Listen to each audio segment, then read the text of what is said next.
Welcome to all of you in this YouTube channel of TCube Gate classes. I, Vivekanand, welcome to all of you in this lecture of electromagnetic theory. This is lecture number 6 and we will see Ampere's law and magnetic field in this particular lecture.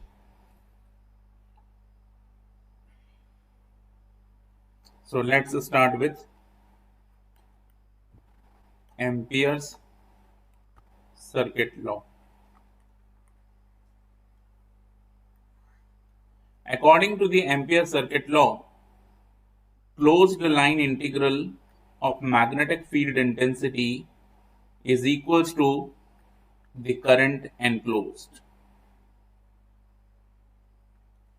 This is the statement of Ampere circuit law. Closed line integral of magnetic field intensity is equals to current enclosed. Now let us see how can we define the current in any other way.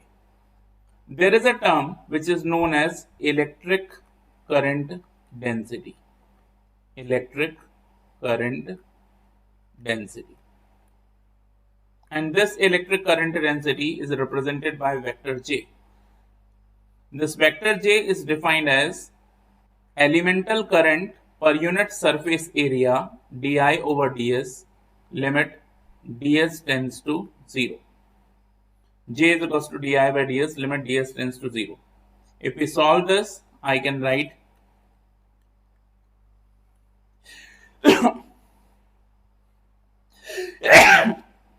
excuse me, di is equals to j dot ds closed surface integral. Di is equals to j dot ds. We can write like this. In the next step, we will cover this integration.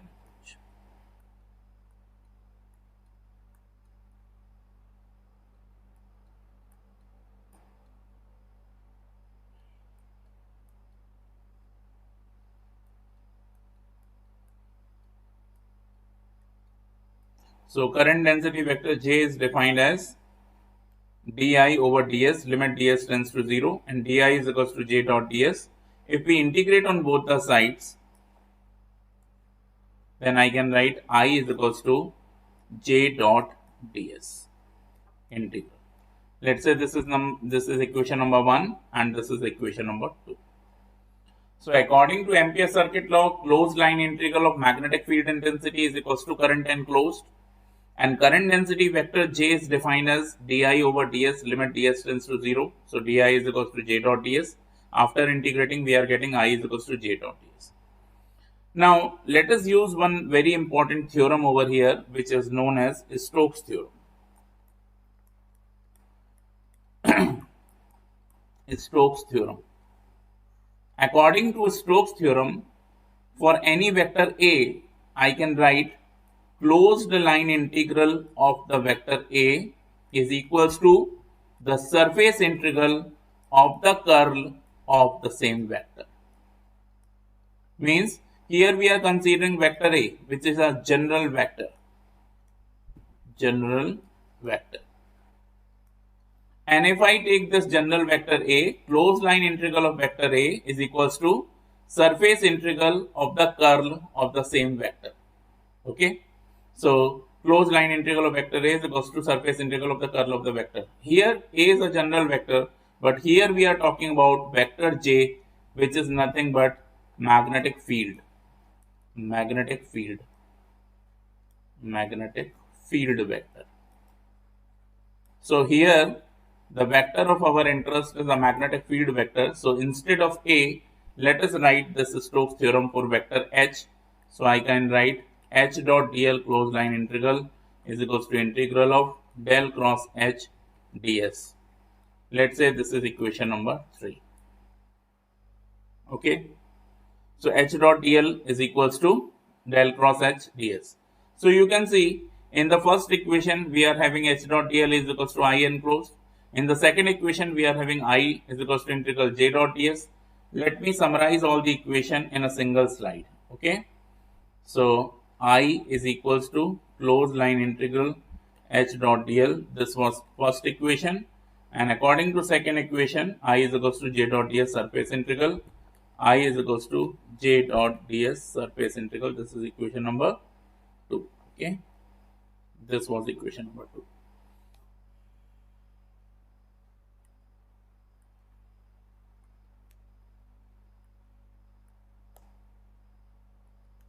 This is equation number 2. Okay, so from equation 1, 2, 3 all are equal. Basically 1 and 2 are equal because both are the definition of I. And if I look equation number 1, right hand side of the equation number 1 is nothing but the left hand side of equation number 3. So it means all 1, 2, 3 are equal. So what I can write, I can equate all in general. So I is equals to integral h dot dl is equals to integral j dot ds is equals to integral del cross h ds. Let's say this is equation number 4. So look into the equation number 4. I can equate last two parts because on both the sides we are doing the surface integral. Surface integral will ignore on both the sides and del cross h is equals to j. So I can simply write del cross h is equals to j. This is known as point form or differential form of Ampere's law. Point or differential form of Ampere's law. ठीक है, point और differential form of Ampere's law del cross H is equals to J, ये हमें यहाँ पर मिल गया. ठीक है, this is one of the Maxwell equation. After certain modification in this it will become the Maxwell equation. ठीक है, ये पॉइंट फॉर्म और differential form of Ampere's law बन गया. इंटीग्रल फॉर्म क्या है एम्पियर्स लॉ का? I can write H dot D L is equals to J dot D S, और आप चाहें तो इसी को del cross H dot D S भी लिख सकते हैं क्योंकि इन्हीं दोनों को इक्वेट करने से ये पॉइंट फॉर्म है. ठीक है, so this is the integral form of the Ampere's law. Integral form of Ampere's law. This is the integral form of amperes circuit law. ठीक है, तो ये दोनों इक्वेशन हमारे लिए बहुत इंपॉर्टेंट हो चुकी हैं. अब मैग्नेटिक फ्लक्स को कैसे डिफाइन करते हैं? मैग्नेटिक फ्लक्स के लिए हम मैग्नेटिक फ्लक्स डेंसिटी वेक्टर लेते हैं B. This is called magnetic flux density vector. Flux density vector, and this vector B is defined as d phi over ds limit ds tends to 0. d phi over ds limit d phi by ds limit ds tends to 0 is equals to vector B. So from this I can write d phi is equals to vector B dot ds, and if I integrate on both the sides this will be phi integral B dot ds. So this is the definition of the magnetic flux density vector B. This is also one of the important information. और हमें ये समझ लेना चाहिए कि हाँ magnetic flux density vector जो है वो हमेशा एक सोलेनोइडल वेक्टर होता है. और हम पिछली क्लासेस में पढ़ा चुके हैं कि सोलेनोइडल वेक्टर वो है जिसका कि डाइवर्जेंस जीरो आता है, यानी del dot B is equals to zero. और डाइवर्जेंस थ्योरम से हम जानते हैं किसी भी वेक्टर का क्लोज्ड सरफेस इंटीग्रल उसी वेक्टर के डाइवर्जेंस के वॉल्यूम इंटीग्रल के बराबर होता है. ठीक है, किसी भी वेक्टर का क्लोज सरफेस इंटीग्रल उसी वेक्टर के डाइवर्जेंस के वॉल्यूम इंटीग्रल के बराबर होता है. तो चूंकि वेक्टर बी हमेशा कैसा होगा? वेक्टर बी हमेशा सोलेनोइडल वेक्टर होगा. ठीक है, और अगर वेक्टर बी एक सोलेनोइडल वेक्टर है तो डेल डॉट बी बराबर जीरो, और डेल डॉट बी जीरो है तो हम कह सकते हैं B dot ds is equals to 0. So I can say that del dot B is equals to 0 and B dot ds is equals to 0. ये हमें याद रखना है for the magnetic field, since the magnetic field is a magnetic flux density is a solenoidal vector. Since the magnetic flux density is a solenoidal vector field, hence del dot B is equals to 0 और surface integral B dot ds is equals to 0. अब इस पे gate में कई तरह से question आता है, जैसे आपको दे दिया vector B is equals to 4ax minus 2k ay, 4x ax minus 2ky ay plus 8z az plus 8z az ठीक है। Then what is the value of K. तो आप देखिए इंफॉर्मेशन कुछ नहीं है, हमें सिर्फ दिया है magnetic flux density vector is 4xax minus 2ky plus 8zaz, then what is the value of k? But we know that कि चाहे मैग्नेटिक फ्लक्स डेंसिटी वेक्टर कोई भी हो, वो हमेशा कैसा होता है, सोलेनॉइडल। और चूंकि वो सोलेनॉइडल है इसलिए उसका डाइवर्जेंस हमेशा जीरो है। तो यहाँ पे हम इसका डाइवर्जेंस निकाल लेंगे डेल डॉट बी, और जैसे ही हम इसका डाइवर्जेंस निकालेंगे तो आप देखेंगे x का x के रिस्पेक्ट में डिफरेंशियल, y का y के रिस्पेक्ट में डिफरेंशियल, z का z के रिस्पेक्ट में डिफरेंशियल। तो फर्स्ट क्या करेंगे तो हमें मिलेगा 4, ठीक है, क्योंकि x का x के रिस्पेक्ट में 1 और x डॉट x 1 हो गया। दूसरे का y के रिस्पेक्ट में करेंगे तो मिलेगा -2k, क्योंकि y का y के रिस्पेक्ट में डिफरेंशियल 1 हो गया। तीसरे का करेंगे z के रिस्पेक्ट में डिफरेंशियल 1 हो गया, 8 बचा। And this should be equal to 0. Why? Because vector b is always solenoidal. So this will be 8 plus 4, 12 minus 2k is equals to 0. So what I can write, 12 is equals to 2k. So what is the value of k? K is equals to 6. So this is the answer. Okay?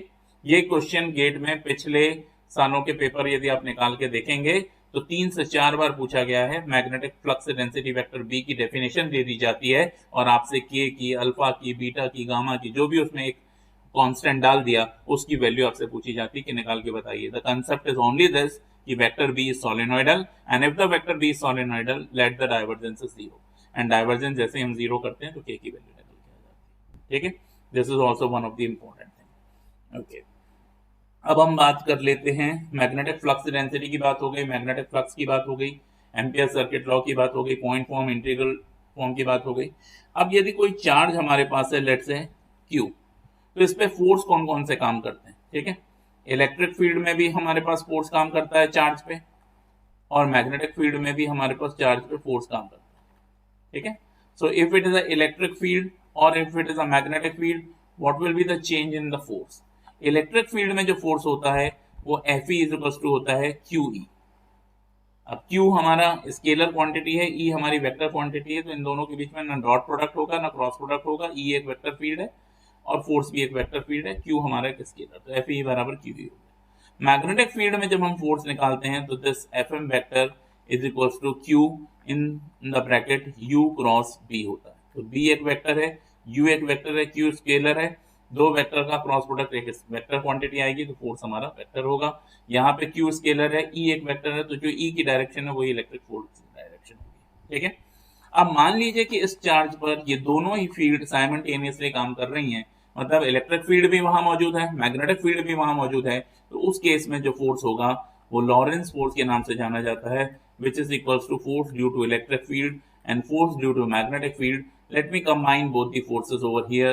F is equals to QE plus Q in the bracket U cross B.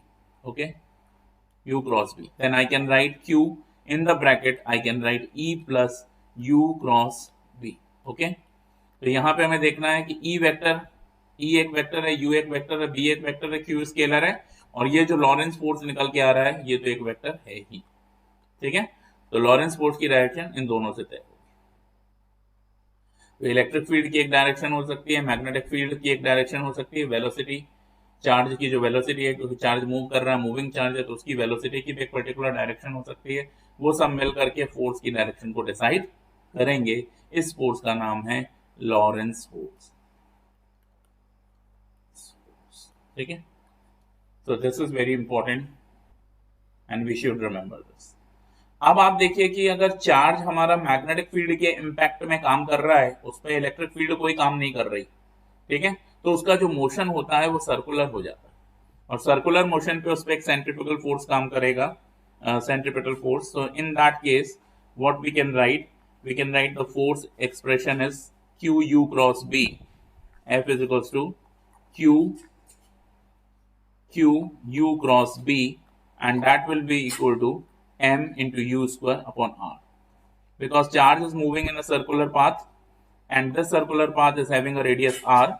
So we know the radius, we know the velocity of the charge, and we know the mass.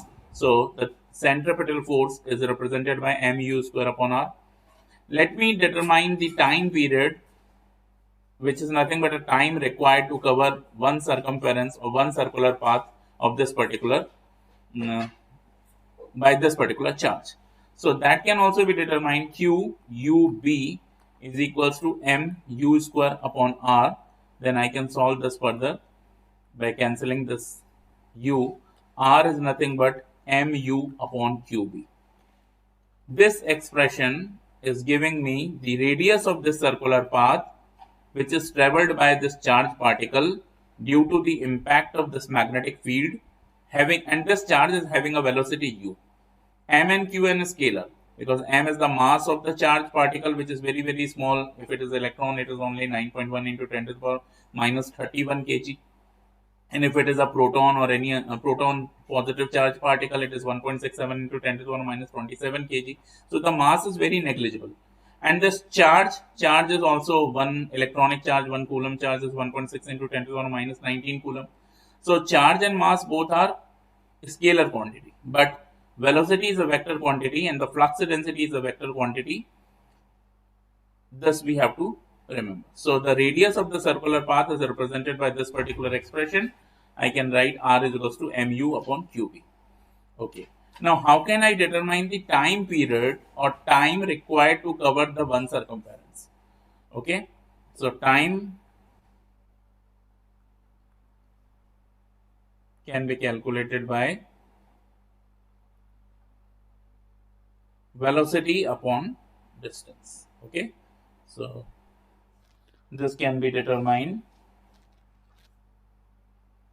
Distance traveled is 2 pi r and the velocity is u. Okay. The distance covered by this charged particle is nothing but 2 pi r because it is moving on the circumference of this particular circle. So this is 2 pi r and the velocity of this charged particle is u. So t is equals to 2 pi r upon u. So I can better write this expression. T is equals to 2 pi upon u and the value of r is nothing but mu upon qb. So if I solve this, I can write t is equals to u से u cancel कर दिया हमने. So this is 2 pi m upon qb. It means I can say that radius of the circular path is decided by the two vector quantities velocity and flux density, whereas the time period is decided by only one vector quantity which is nothing but the magnetic flux density. And in both the ways m and q and 2 pi of course all are scalar. They are not having the vector quantity since they are not having the directions. So in this way we can determine the radius of the circular path and the time period required to cover the one circumference. Sometimes more number of circles can be covered by the charged particle. We can multiply this time period by 2 or 3 as per the requirement which is given in the question. Okay.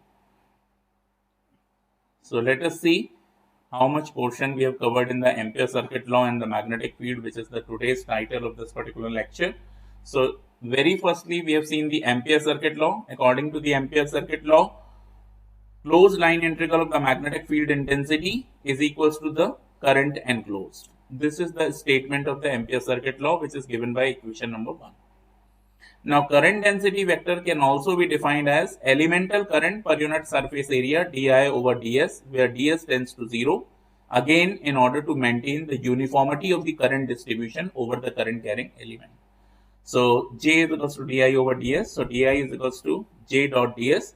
By integrating this, we can determine current is the surface integral of J dot ds. From equation 1 and 2, now we are coming to this particular Stokes theorem, which states that for any general vector, closed line integral of the vector is equals to the surface integral of the curl of the same vector. Here we are talking about the general vector A, but the vector of our interest is the vector H, which is known as magnetic field intensity vector. So I can write closed line integral H dot dl is equals to del cross H ds. This is equation number 3. I have summarized equation 1, 2 and 3 over here in order to get the certain important results. So with the definition of the current by current density, by the magnetic field, and from the Stokes theorem, we can summarize this current can be defined as the closed line integral of the magnetic field intensity vector. It can also be defined as the surface integral of the surface charge density, a surface integral of the current density, and del cross H dot ds.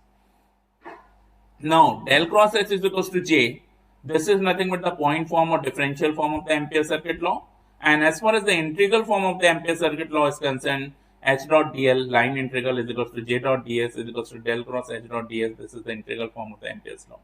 As far as the magnetic flux is concerned, magnetic flux density vector is B, which is always a solenoidal vector. It means its divergence is always 0 or its closed surface integral is always 0. Now, how can you define the magnetic flux density vector B? Limit ds tends to 0, d phi over ds, and then d phi is equals to b dot ds. We can integrate on both the sides, and phi is equals to b dot ds.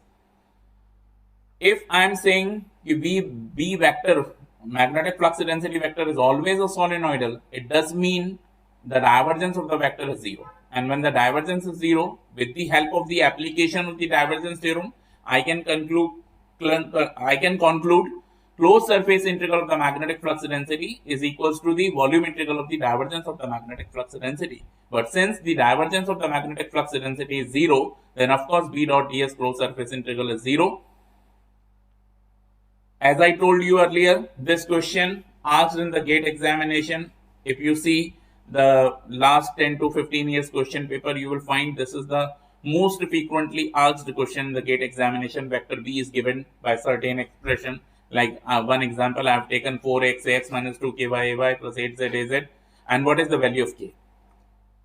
So just by a single reading of the question, you can assume that some data is missing because vector B is given and the question which is asked to you, what is the value of k, what is the value of alpha, what is the value of beta. But the only concept which is behind this particular question is vector B is a solenoidal vector and its divergence is 0. And as you determine the divergence of vector B and equate to the 0, you can easily find the value of the k, which is an unknown variable in this particular problem or in any other problem. Okay. Now, if the charge is q and it is experiencing the electric field, due to that electric field, it is experiencing certain force, and that force can be given by Fe is equals to QE. In the magnetic field, it realizes or experiences a force which is given by Fm is equals to QU cross B. Now, if I club both the forces, then expression is Fe is equals to Q in the bracket E plus U cross B, and this force is known as Lorentz force because of electric and magnetic both the fields. When the charge is experiencing the force because of the magnetic field only, it is moving in a circular path. It is moving in a circular path which is having a certain radius. We can determine that radius and we can also determine the time period, means the time required to complete the one circular motion or one circumference. So F is equals to QUB. Why I am not taking F is equals to QE over here? Because there is no electric field. So QU cross B is equals to MU square R. What is MU square upon R? This is nothing but the centripetal force over here. Centripetal force. As we have already studied in mechanics, whenever any charge particle or any particle or a mass is moving in a circular path, it is always experiencing a centripetal force because of the radius and velocity and mass, that is mu square upon r. If I equate both the terms, let u cancel out each other and r is equals to mu upon qb. Means the velocity and the flux density will decide the radius of that particular circular path. And of course, mass and charge also, they are scalar quantities. If we want to determine the time period required to cover the one circumference, that is simply distance upon velocity. Distance is one circumference, 2 pi r upon u. We can substitute the value of r and we get the result T is equals to 2 pi m upon qb. Now, these are certain important results which are required to solve the numerical problems as far as the magnetic field and Ampere circuit law is concerned. So, this is enough for today's lecture. So, I am concluding my lecture here. I hope you enjoyed this particular lecture. If you have any doubt regarding this particular topic, regarding Ampere's law, integral form, differential form, magnetic field, magnetic flux density, you can write in the chat box. I will definitely solve your queries as far as this class is concerned. Okay, thank you very much. Thank you for joining us this particular day.